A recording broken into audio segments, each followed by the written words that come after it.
Austin Rothbard, you're on Driven to Ride. How are you, sir? Great. I'm doing well. Thank you for asking. How about you? Good, man. Good. Thanks for being here. Appreciate you coming all the way down from the northern suburbs.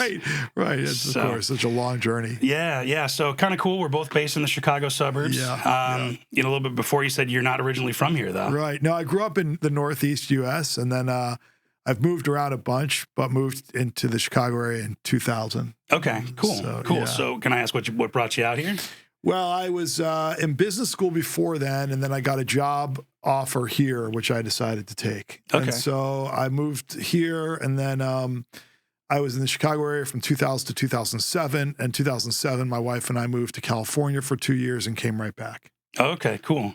So I couldn't stay away from the Midwest for too long. Yeah, I was transferred to take a new role out in California and did that for a couple of years. Then the recession hit and they transferred me back for a different role. So I gotcha.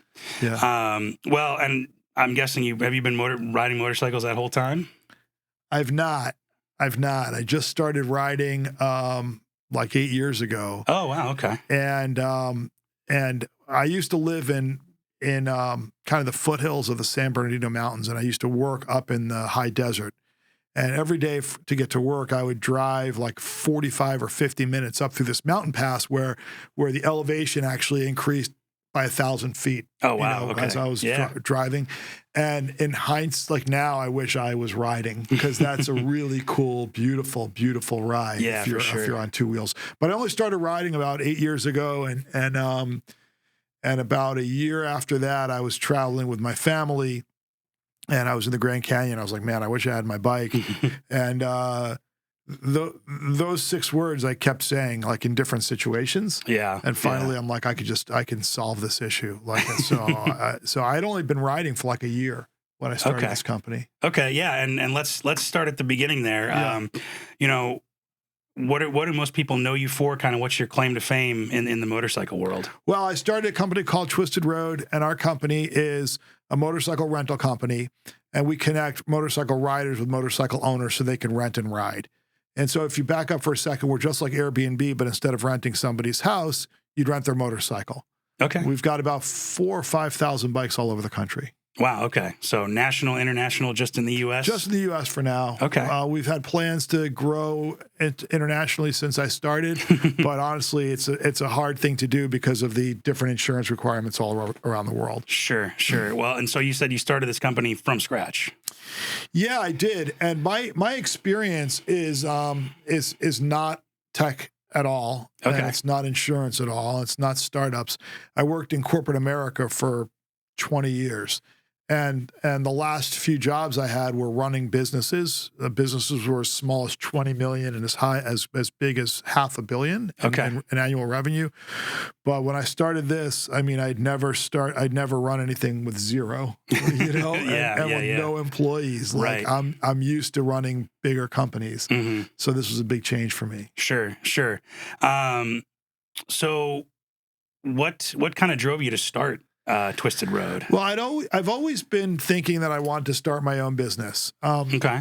And that's as long as I can remember. My mother actually tells me about how this one friend of the family's, I remember she said to me, you looked at this guy and you said, I want to do what he does. I want to have my own business. And it's funny, she just recounted that story to me recently. And as she started telling me, I actually knew exactly who she was talking about. I remember that conversation. I was probably like 8 or 9. Oh, wow. It was a while ago. So it's always been kind of an interest of mine to do something entrepreneurial, but the timing didn't really work out until recently. And when I came up with this idea, I had 3 things that were going for me. I had some money saved up. I had a lot of experience on how to run businesses. And then I also had a really good idea that I knew would work. Cool. Yeah. So what, like, you're talking about how you said you wish you hadn't had your bike in all these different situations. Is that kind of the idea that sparked it? Yeah, it is. I was when I was in the Grand Canyon, I really wanted to ride. It was just gorgeous, and I wanted to be on 2 wheels. And I looked online for a rental, and the closest thing was 2 hours away, and it was a big bagger, and it was like $200 a day. Yeah. And the problems with that were it was 2 hours away, $200 a day, and a big bagger. You know, like I was riding a small standard bike, and never been on something like that. Right. And yeah, it's a big jump going from a small bike to a big bike like that. Yeah. And then what happened was, over time, I kept wanting to ride. I mean, I was at my mother-in-law's once in North Carolina, and I'm like, man, I'd love to ride the Blue Ridge Parkway. Oh, for sure. And there was no rentals there. I went into a few motorcycle dealerships. They're all saying the same thing. We don't do rentals. And finally I said, screw it. I'll just buy a bike. Let me go on Craigslist and buy something and stick it in her garage. And when I'm here, I can go ride. Get something really cheap, $1,000 or something. Yeah, for sure. And when I went on Craigslist, there were 952 motorcycles for sale by owner in the Greensboro, North Carolina area. And I'm like, okay, these bikes aren't being ridden. Maybe I can solve two problems. Okay. So that's kind of the genesis of it all. Cool. And you said, how long has it been going on for? I started the company in early 2017. We went live at the very, very end of 2017. So you could say we've been live for about 6 years now. Okay. And then you said you've been riding for 8 years. So really you only had 2 years of riding under your belt. I didn't have much riding at all under my belt. Okay. Well, let's switch gears then. How did you get into riding? I mean, obviously you started as an adult then. Yeah, a friend of mine started riding, and I remember I really admired him a lot. And I grew up in a house where you don't ride motorcycles. Like that was just my mom. Like no one's getting on a motorcycle in this house. People who do that are crazy. You're going to get hurt. You're going to kill yourself. Like it was everything stereotypical. Yeah. And when this friend of mine got a bike, I thought I had a I don't remember what the name of it is, but it'll come back to me later. But there's a disconnect in your mind when your mind can't hold two different beliefs at the same time. Cognitive dissonance. Cognitive dissonance. Sure. Cognitive dissonance. Yeah. So cognitive dissonance. And I'm like, okay, so first of all, if all motorcycle riders are crazy and risky and stupid, and then I've got a friend who I admire and respect and is really smart, either he's really stupid and risky, or what I had grown up with is wrong. One or the other. And I realized pretty quickly that it was, I'd grown up believing things that weren't true.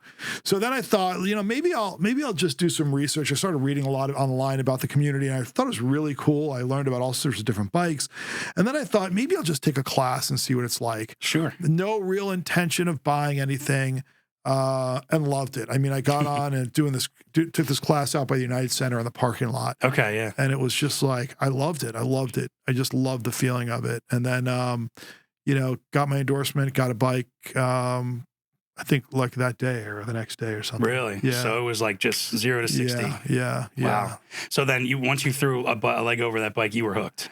I was really hooked, and I would spend a lot of time riding. So like I remember getting up early and being really excited like a kid on Christmas. And like it's 6 o'clock in the morning and it's a Saturday, and all I wanted to do was ride. So I'd hop on my bike and I'd go riding for like 8 hours. I'd ride down to Chicago, down the lake. Wow. Just like everywhere, I'd ride up to Wisconsin. I'd ride the farm roads. I loved it. It was just like, it was a feeling I'd never had before where, you know the feeling, you're isolated. You can have time to think. No one's bothering you.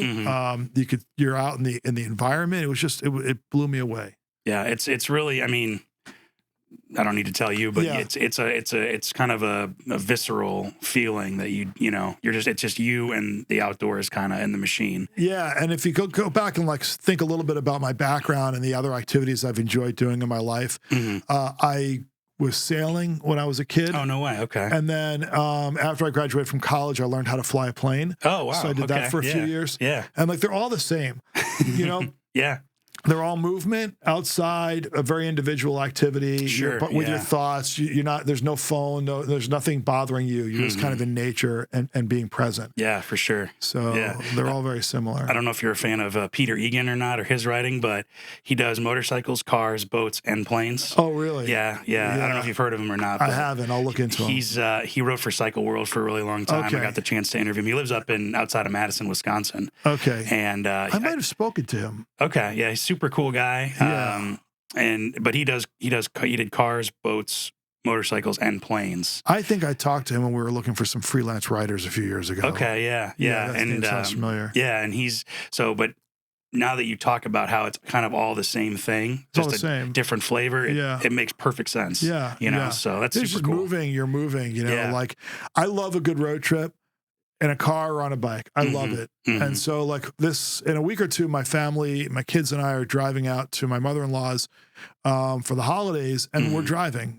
She's in North Carolina. It's like whatever, a 14 or 15-hour drive. Yeah. And like, I love it. Just get up, pack the car up, get in, put a podcast on, and just relax. It's a great way to unwind for me. I really enjoy it. Yeah. Well, and you bring up another interesting point about, out west where it's like all these amazing, crazy roads, Grand Canyon, talking about the Mountain West or whatever. But being here in the Chicago suburbs and in the Midwest, I mean, you can be in the city in an hour on Lakeshore Drive. Yeah. You can be in Wisconsin in an hour, in the farm roads and stuff like that. And so it really is kind of a special place to be in the Midwest with a motorcycle. I think a lot of people maybe discount that, but there's a lot of cool roads you can find. Yeah, there are. In fact, I took my team a few years ago to the driftless area of Wisconsin. Yeah. So we're a dispersed team. Like when I started the company, it was just me for the first 2 years. And then after that, I hired some people.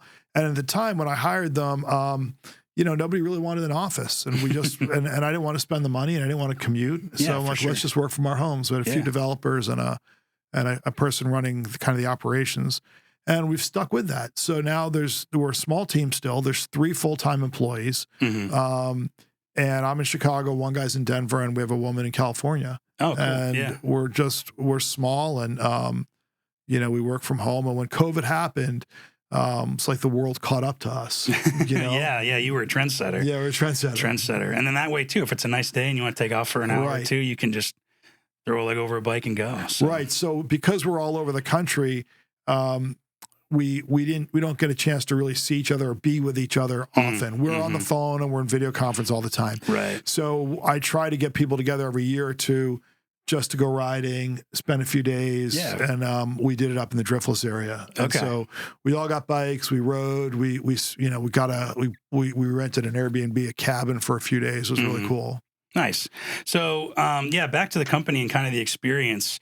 How do you go about renting a motor? Well, let's back up a little bit. How do you even approach somebody to say, hey, would you ever think about renting your motorcycle? Like, what was the first impression you got when you started reaching out to people? When I was first starting the company, I actually went to a mechanic that I had been using and said to him, hey, I'm thinking about starting this company.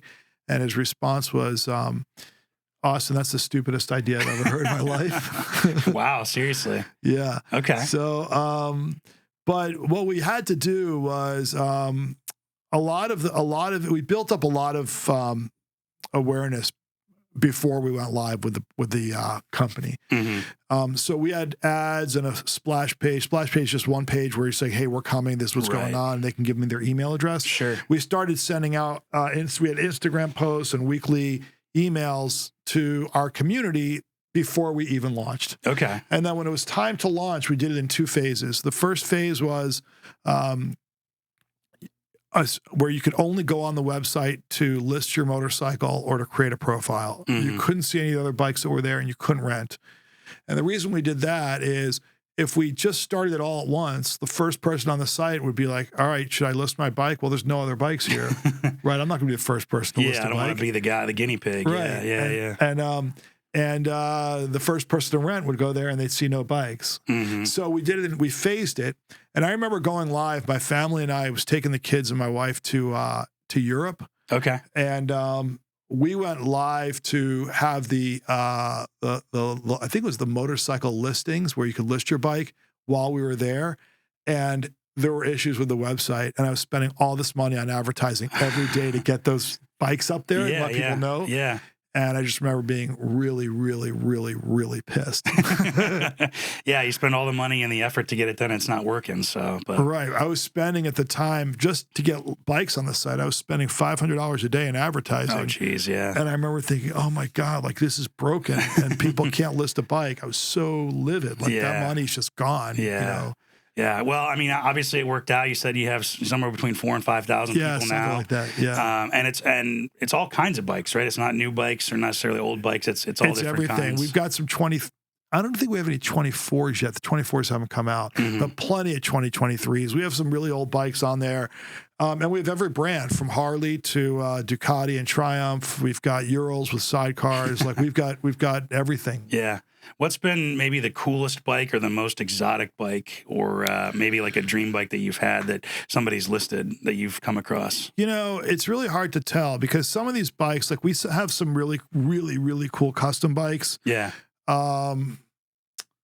There was this really awesome, I don't know if it's still on our site or not, but there was this really awesome custom bike that I think was in Utah, and you can look online for the Womp Rat, and it was a really slick thing, but I don't know if it's still on the site or not. Okay. But more than the bikes that are interesting to me are the locations. Yeah. So like I'm thinking, oh, okay, if I go to, or when I go to Alaska, I know I'll take a BMW adventure bike. Sure. You know, and we've got them all over the place up there. Or when I go to Yellowstone, there's someone there with a handful of bikes that are in the Yellowstone area. So for me, it's more about thinking, where am I going to ride one day and what bikes am I going to take? We've got the ability to create wish lists just like any other. So you could save your exciting bikes to create a folder and save them. I gotcha. Yeah. So you can go, like, if you want to ride PCH in California or something, you can say, I want to do it on a cafe racer or a cruiser or whatever. And maybe now's not the time, right? So you say, oh my God, there's a really cool bike here. Maybe I'll rent this Road King. And then you just save it to your folder. And then in a year or two, when you're ready to take that trip, all the bikes that you're saving are going to be there. Yeah. You can have 10 bikes for the PCH. You can have 10 bikes for, 20 bikes for a cross-country trip, whatever you want to do. Yeah, for sure. You can label them however you want. Sure, yeah. And what's kind of been the feedback? Obviously you're helping people kind of ride in those dream places. What do people have to say after they get back from their trips? Well, we're really lucky that people love the experience. And we see a lot of posts on Instagram that they're posting and thanking us, which always baffles me because like I don't remember buying a Coke and saying, thank you, Coca-Cola, for this delicious beverage and posting it on Instagram. Right. But they're basically thanking us and this community for putting it all together. Yeah, for sure. Our reviews are exceptional. They're like 97 or 98% 5-star. Oh, wow. People who are not happy are two types of people. One, they might have dropped a bike and don't like that they have to pay a small deductible. Sure. Or the other thing is some people don't pass our rider screen and then they're angry about that. So, but besides those people, everyone else is a 5-star. Nice. One feature we started realizing after we started that people obviously are going to take cool pictures of their bikes. So we'd ask them to send them to us, and then every now and then we'd post them on Instagram. Yeah. And what we started doing more recently, a couple of years ago, is when you are asked after the ride's over to put a review in. Yeah. We also ask you to upload pictures of the bike or of your experience. Yeah. So every day, there's a bunch of reviews that we look at and we have to approve them before they go in. So when you look at a bike, not only can you see the bike and the reviews, but you can also see images of where the bike has been. It's kind of cool. Oh, that's cool. Yeah. It's really cool as you're going through it. And we get, I think that I've only rejected 1 or 2 pictures and they're like, someone took a picture of their foot, by mistake. They're nothing, we haven't gotten anything explicit, but at one point, the first random picture I got was some guy's steak in a restaurant. And I'm like, what do I do with this? I'm like, you know what? It. He thought he was happy with the steak. I'm going to put it on there. So there's part a of the experience, That's man. Right. Why so not? We got the steak on there too. Yeah. So you mentioned kind of the rider screen. Obviously, renting a motorcycle, I'd say there's probably a little bit more responsibility than renting a car. Yeah, a lot especially more. when you're renting somebody's kind of personal vehicle. Right. So you mentioned the rider screen a little bit. Can you tell me about that and all the process that everybody goes through? Yeah, we pay a lot of money for this, and there's not another company that does as thorough of a screen as we do. But after somebody puts in their basically their riding experience, what bikes they've ridden, a little bit about themselves, they have to upload their driver's license front and back, and they have to take a selfie. Yeah. And once that's done, all that goes to our insurance company, and our insurance company does a thorough screening. Oh, wow. And they look at 15 points. to make their decision. Some of them are how risky you are on the road. Sure. Some of them are, do you have a history of felonies? Okay. They look at that. They look at if you're on the federal watch list for suspected terrorism. Oh, wow. You can't ride with us. There's like a no ride list. That's kind of like a no fly list. Okay, yeah. So it's a little bit more than just like speeding tickets and accidents. Yeah, and stuff and like even that. speeding tickets. Like we know that you're going to get a speeding ticket, so they look at a combination of like age, number of speeding tickets, and recency. So let's say you're 24 and you had one really fast speeding ticket in the last 6 months, you're not riding. But maybe if you're 30 and you've had 2 in the last 3 years, you can ride. Right, so those criteria change. Okay, so you have to meet some certain criteria in order to be a renter, even. In order to be a renter, yeah. Because for us, like if we let everybody ride, we're taking on a significant amount of risk. Oh, for sure. With stolen bikes, with accidents, with liability, it's not worth it. Yeah. So we spent a fortune to get that done, but it's worth it right now. Yeah, it's a little bit different than maybe at a dealership perspective where, so my dad used to work at bike dealerships here and there. Yep. And I remember he said, technically, legally, you didn't need a license, a motorcycle endorsement to buy a motorcycle from a dealer. And some people would just want to ride at home and they can't do anything about it. Yep. It's out of their hands. And what they'll do is they'll just, the customer will jump on the bike and rip the throttle and then tip it back, fall over, and then it'll go right back into service. Yep. And it just, I can't even imagine dealing with that on a daily we make basis, sure that they have their endorsement. They have to have an endorsement to ride with us.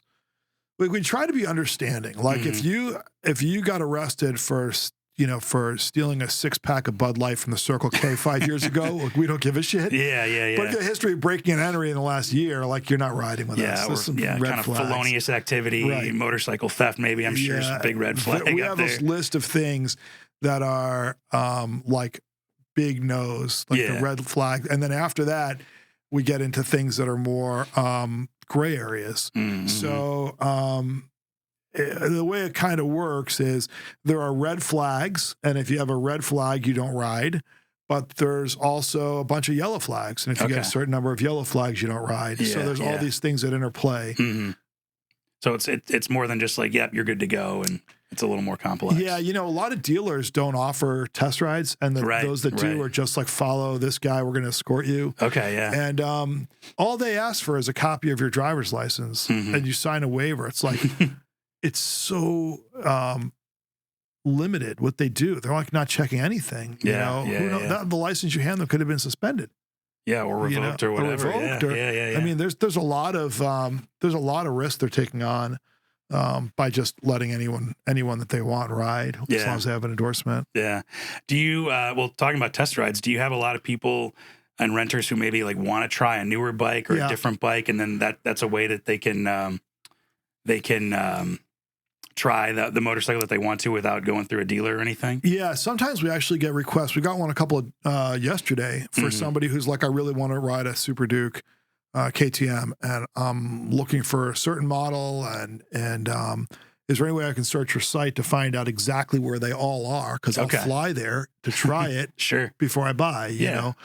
So people use us for that, for sure. And then we also have a feature on our site where if a lot of people are selling their bikes. So when you put your motorcycle on our site, you can say whether or not it's for sale. Okay. And then if it's for sale, how much? Yeah. And, it's right there on the website. So we don't make any money off that. It's just something we give the community. Yeah, so for sure. If you're taking a bike out for rent, you want to buy it, you can buy it. Yeah. There's people actually who told me, I've heard this story so many times, the rider goes out and rides it, comes back and makes an offer. Oh, no way. And they're like, dude, I'm not selling my bike. Right. Like, oh, I loved it. I'll just buy it from you. And we heard that enough. We added that other feature. Yeah, that makes sense. Well, it's such a different experience. Like you said, you're on a standard motorcycle, I think, right? Yeah, I was. Now I'm on something, I don't even know what you would call it, but I'm on a Moto Guzzi Griso. Do you know what that looks like? Not off the top of my head, but it's kind of a sporty classic, I guess you could say. Yeah. So, yeah. Yeah, so it's like you start from one motorcycle, like let's say from, like a standard or an ADV bike or something, then you go onto a big Harley, like a big bagger, and it's like, man, this is so comfortable. It's a whole different experience, right? And so it doesn't surprise me that it's like, you get that feeling of that rush, of a new experience and all that, and they want to take that home with them. Well, test riding is so much more important than test driving.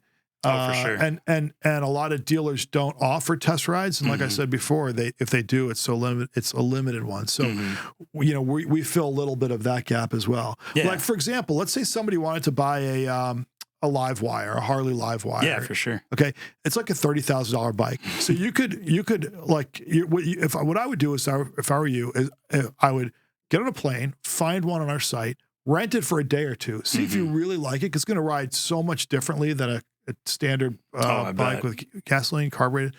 And then fly home, and you'll spend a few $100 to fly and rent and then fly home.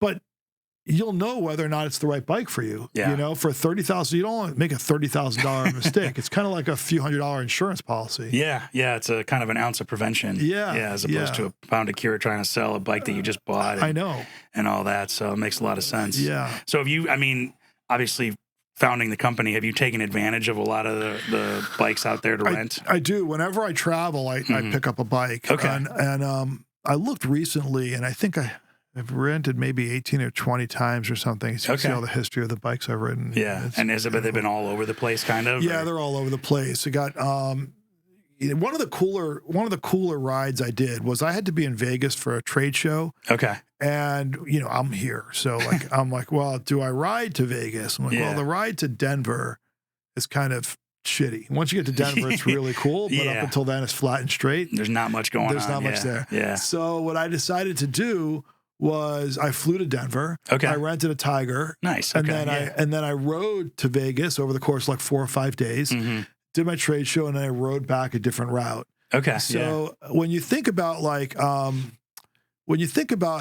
going somewhere, taking a vacation or traveling for work, you're always like, okay, well, I got to be in Seattle. I'm going to get a hotel, a car, and a plane to Seattle. But there's a different paradigm when you're riding, because what you could do is you could extend that trip by a few days, and instead you fly into Portland, you rent a bike in Portland, you ride to Seattle, and then you ride back at the end of your time there. Sure. Add a few days, and now you're making a whole different experience of it. Yeah, yeah, you get to take advantage of doing something kind of on either side almost. You know, you almost get to kind of pad the trip if you do it that way on either side to prepare and then maybe decompress after a stressful work trip or whatever. Because, you know, traveling for work is fun, but until it's not, you know. we have some riders that come. We have one I can remember now from Europe, and every time he comes, it's a work trip. And he always rents a bike from us. Yeah. And we have to give like an invoice of his ride so that he can submit it in his expense report. Nice. But yeah, there are people who do that. They rent from us instead of riding a car. So where's maybe your favorite place that you've ridden lately, or just kind of the one trip that lives in your mind rent free all the time? Wow. That Denver to Vegas one was a really. I can think of 3. Like I've taken 4 solo rides if I remember right, and each one of those was memorable. So one of them, the first overnight trip I ever took was a solo ride, and I was gone for I think a little bit more than 2 weeks. Oh wow, okay. And I had been riding for like 9 months or something like that. So you just sent it. I'm like, I'm gone. Gotta go. Yeah. Okay. And that one I rode south from Chicago through St. Louis. Then I went to like Tennessee, and then I went east.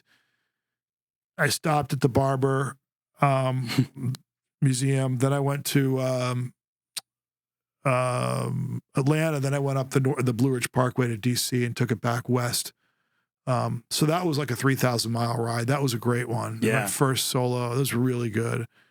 It was on that trip that I decided that I was going to start this. I had been wavering between finding another job as a CEO somewhere and starting this. And then I got the clarity when I was on that ride that that's what I have to do. Yeah. I've also ridden around the lake. Have you ridden around the lake yet? So I was going to. The weather was so bad. It was like 40 degrees. I was a half an hour east of Batavia. Yeah. And my hands were already cold, and I had like winter gloves on. Yeah. And it was raining. I was covered. I'm like, going home. Can't do it. So I turned around. I'm like, I'm not going to lose the trip. Yeah. So I just threw all my bags, my like tank bag, and all my bags in the car, and just took off and did it that way. So, but it's on the list to do it on a bike again. It was a cool drive. Yeah, it's cool. You know what I did? The way I did it was I rode up to Milwaukee. And then you can take the ferry across to Muskegon. The fast travel ferry or whatever. And they've got tie downs for bikes there. Nice. So they make it really easy. And I'd never tied my bike down, so I was really worried about that. But they made it really easy. And then you get off. Then you go north up through Michigan and across Wisconsin and back down. So you're really seeing the best part of that ride. Yeah. I did the Denver to Vegas and back, and that was fun. There was a road in there that everybody should just check out. It's called the Moki Dugway, M-O-K-I. Have you been? I've not. No. It's like one of those It's one of those roads that is just switchback after switchback, and it's all. I think it's all gravel, or it might be packed gravel, or maybe it's asphalt. I can't remember, but it's really, really cool. So I rode that. That was neat. I've done the PCH. Okay. Like those are the ones I can remember. Yeah. Yeah. So speaking of roads and trying to find good roads, when you go somewhere new, maybe you've never even been there before, right? Yeah. How do you go about, like you personally, or just advice that you've picked up to find those good roads to travel? Well, what I typically do is I'll look on like the Rever app. Okay, yeah. Or I'll sometimes buy Butler Maps, which I think that Rever now owns Butler Maps. Have you ever seen those Butler Maps? Yeah. The motorcycle kind of based maps about what roads are good or not. Yeah, and I did that when I took my first trip. It took me on I took this random route, and it was so amazing. It was isolated. I was going through the woods, and I was the only one there. I didn't see a car for like 10 minutes or 15 minutes. So, but I tend to look at Butler. I tend to go to Rever, and then I also do a search online for whatever else I could find. Okay, so the information is out there. You don't have to necessarily discover it all on your own. Right, it is out there. Yeah. It is out there. Yeah, I think we're spoiled nowadays because you can go online or you have apps and GPS and stuff. I remember just reading from stuff back in the day, the 70s and the 80s, where they just had an atlas or a map, and then they just figured it out, and just a different world. We have a bunch of pages on, like we call them the location pages on our site. So there's a Vegas one, there's a Honolulu, there's LA, all the kind of more popular destinations. Or we have a page for each one. And in those, we talk about cool places to eat, cool sights to see, and cool roads. So like if you're going to LA, you can pull up the LA one, and I'll tell you, we have some roads mapped out there for you. Okay, cool. Yeah. Well, you mentioned Hawaii, which I didn't even think about, but what's maybe is Hawaii maybe the most exotic place, or the most kind of far out place, or where we've got bikes? Where you've got a bike, yeah. It's either there or it's up in Alaska. Okay. The Alaska ones it's just really cool. It's really cool. The pictures we get back are amazing. Yeah. Have you made it up there to Alaska yet, or? It's on my list. There are 4 states I haven't been to in our country, and Alaska's one of them. Okay. Alaska, North Dakota, Nebraska, and Mississippi, I think. Okay. And I'll get to Alaska. In fact, during COVID, I thought that I kind of predicted when I thought that COVID would end, and I booked a cruise with my kids and my wife, and it was a fully refundable deposit, and it just hadn't opened up in time. But because I thought the minute the COVID's over and everything opens back up, everyone's going to want to take these cruises. There's a limited number of space. I'm just going to lock mine in like 6 months in advance, and everything had opened up, but they didn't allow the international travel like that, and then you have to go through Canada, I think, in international waters or something. Okay, so it was more limited. But I'm dying to get to Alaska. That's the one ride like I'd really, really, really, really want to do. I want to ride Alaska. Yeah, it seems just completely otherworldly, right? In the best way possible. Yeah, beautiful, beautiful roads, isolated. Yeah. Well, you said you've rented, between 18 and 20 times just for yourself on the website. Yeah, right. For maybe somebody who hasn't ridden that much or has only ridden the bike that they have, what some advice or tips that you have to when you throw your leg over a brand new motorcycle? It's, like I said, a little different than getting in a car, It totally is. And it's I think the most important thing is to respect the bike. I rented an R18, a BMW R18 in Denver. Yeah. And I remember like getting on the bike and just where the center of gravity was and how it felt was just, I wasn't used to it. And I just took it into a parking lot and spent 30 minutes just riding around and turns. And so, yeah. And then something that sounds really stupid, but it's worth repeating or stating is that you should just spend a few minutes seeing where the friction zone is, because you can get on a bike and go 30 feet and you're going to go turn out of the guy's driveway and put it in first or so whatever. And you can't find it or you stall out. It just takes that's like the first place I would start is understanding the clutch. Start slow, start small. And it's kind of funny. So, I've been riding for a while. I've been riding since I was 17. So it had been about 6 years or so. And my dad was like, hey, let's rent a couple of Harleys. Let's go bomb around South Central Wisconsin for a couple of days. Yeah. No big deal. I was living down in Bloomington, Illinois at the time. And he's like, okay, after work, get up here. We'll go to the Harley shop. We'll get them. Everything will be good. So I take off work early, and I had only ridden a 400cc motorcycle by this point. Yeah. And he had rented himself an Electra Glide and me an Ultra Glide. Okay, Jesus. And I'm like, okay. I'm 23 years old at this point or whatever. And I'm like, I got to take this thing at 5 o'clock through suburban rush hour traffic. Right. And it's a 800 pound motorcycle. Like, how the hell am I going to do this? Right. But you're right. It was just like, just take it slow, take it one stoplight at a time, figure out where that friction zone is.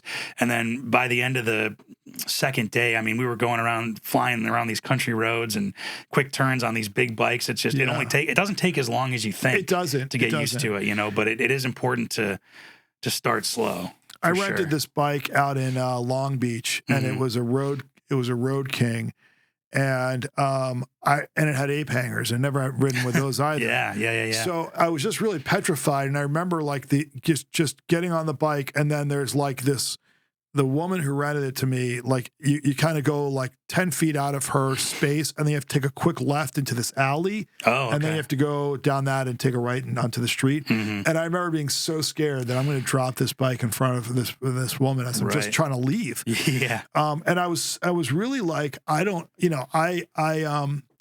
got scared. I'd never ridden a big bike before, so I pulled over, I got a cup of coffee, and I just looked up articles on how to ride a big bike and what's different about it. And it was, like you said, like after a couple of days of it, I was lane splitting and comfortable. Yeah. California for sure. California. So, yeah. And that's, I imagine, probably it's the best time when you're feeling the most comfortable with it. Yeah. Then you got to return it. And that's probably why you get so many people that make offers and stuff. Makes total sense. Right. So, have you noticed anything in common about, the people that rent or on either side of the equation that travel to rent a motorcycle, or people that list their motorcycles on Twisted Road? Yeah. Well, so let's start with the people who ride and rent other people's bikes. There's 4 reasons why people would do that. Number 1 is you're traveling, you don't have your bike. Number 2, you don't own a bike. Sure. Maybe you don't own a bike, you want to go riding. Mm-hmm. Number 3 is you just want to ride something different. Like you're a diehard Harley guy, but Triumph Thruxton looks amazing. And if you were to buy it, you get so much shit from your friends, right? Yeah. So it's like, I just want to ride it. It's a guilty pleasure almost. Yeah. And then the 4th reason is to try before you buy and to test ride bikes. Mm-hmm. So we get all sorts of people in different ways that are interested in renting for those reasons. And what we heard a lot of at the very beginning is that we are the first time that people have rented.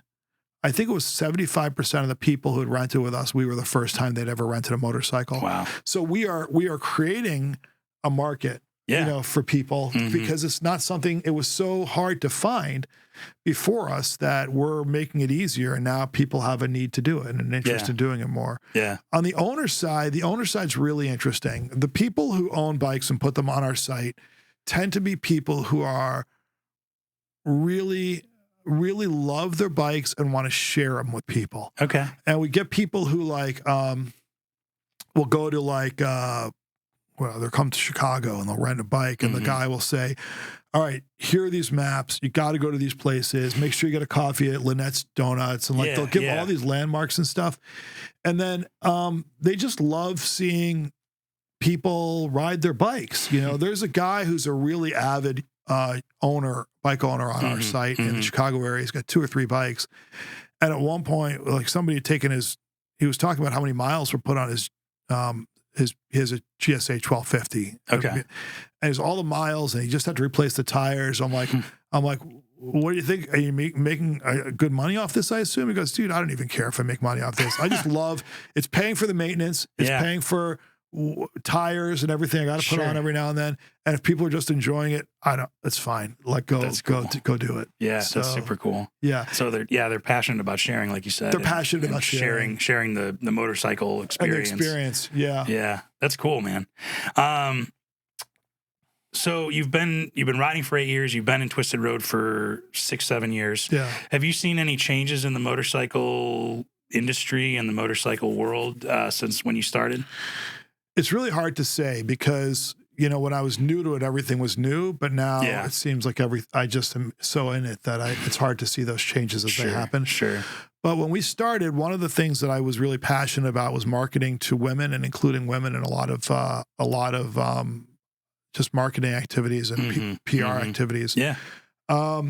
And in the first few years, I think the percentage of women riders had gone from like 7 or 8% to 19%. So women ridership has been increasing a lot during that time. There were 2 reasons I marketed to women. The first was women understand community better than guys do. Sure. Yeah. And then the other reason is, when it comes to posting and sharing and recommending things, women listen to women and guys listen to women. It's good insight. Yeah. So if I say go do this, no one's going to really care what I have to say. But if there's a woman that says it, like it suddenly gets everyone's attention. Yeah, makes perfect sense. Well, and if it's recommendations, it's like from word of mouth or whatever. I mean, word of mouth. Then it's going to be good. So we have a cool referral program where if you refer a friend, and they ride with us, you get $25 to use towards your next ride. Oh, cool. So that works really well. They get a free day out of it or 20% off depending on certain criteria. And the other thing we have that's really cool is we have this program called 1-2 Free, which I'm really proud of. After you've rented 2 times, we give you a free day of riding. Oh, nice. So, okay. You rent the first time and you're one more ride away from getting your free day. Yeah. And after your free day, you can do it. You can keep going.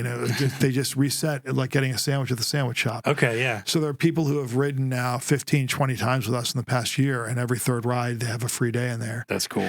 And I'm going to tell you how to game the system now. So the way to game the system is you and you don't have to sign up. It automatically gives you these days. Okay. But the way to really game it is to take 2 rentals of really, really inexpensive bikes, and then for your free one, take something that's you can't afford. Okay, yeah. Because you're getting like, you might get $200 off or $250 off on that third bike. Yeah, you may as well. It's like a sandwich shop. You're going to get the mega sandwich on your free sandwich. 6 foot long. Yeah, exactly. Actually, that kind of brings up an interesting question. What's maybe the rarest or most expensive motorcycle that you guys have listed or that you've seen come across the site? I've seen some custom ones. There used to be a custom one in Florida that was done for a bourbon company.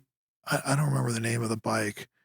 And people put these bikes on when they're really like seriously custom bikes or they feel like they're really unique, and then they charge a lot of money. They'll charge $500 a day. Wow. And they never get rented. The sweet spot of renting is, under 125. Normally it's under 100, but if you're getting into newer bikes and maybe some more expensive, it's under 125. Sure. So if you're putting a bike on there for 250 or 300, it just won't get rented out. Yeah, it makes sense. Even if it's like an H2 or something or whatever. It doesn't matter. Yeah. People won't do it. Yeah. Interesting.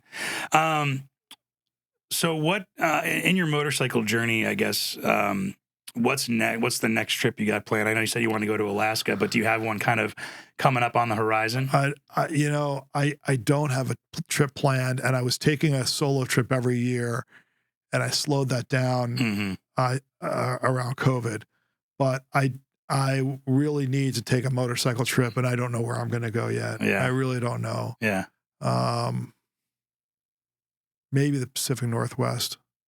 Maybe it's a cool spot. Yeah, it's a cool but spot. I haven't thought about it. Yeah, I just haven't. I've been distracted with other stuff. Yeah. Too busy making more people rent list their motorcycles. Yeah, for sure. Do you have any motorcycle heroes as you've kind of gotten into bikes and anything? that come to mind? You know, I'll say something that's kind of corny, but when I was growing up, there was a lot of social pressure in our community to, and I'll just say the words that were used were get good grades, go to a good school, and be successful. Yeah. And so all of that's pretty arbitrary. Like, what the hell is a good school? Like, right. for you know, it tend to be one that has a little bit more status. And then what is success? So success is in the way it was defined as I was growing up is making a lot of money. Mm-hmm. That's kind of the way that I think a lot of our world works is get to a college where you can get a good job and make a lot of money. And when I was in the community after a year or so, or I went down to a motorcycle event, and there were all these custom bikes there. And afterwards I got to meet, you know, I was in Texas and met one of these guys and I went to his trailer where he lived, and his shop was right there. And all I thought is, this guy is like, he's so happy. He's so happy. He didn't go to college. You know, he probably was the guy who was made fun of for being in shop class, you know, in high school. Yeah. And yet this person has figured out a way to do something that they really love.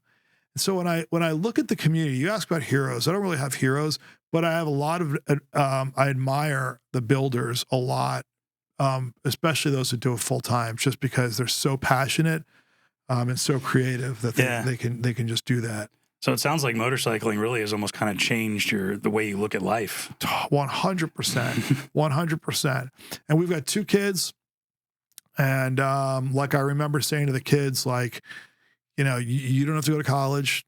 College isn't for everyone. Sure. If that's not your path, that's okay. Yeah, you know, we'll support you, whatever you decide to do, because I feel like the longer I've been out, like, I just don't think it's the right path for everyone. Yeah. And so I've changed my mind a lot about that. It used to be a lot different. Yeah. Have your kids expressed interest in riding? My wife's already told me that they're not a lot on the bike. Okay. Like, point blank.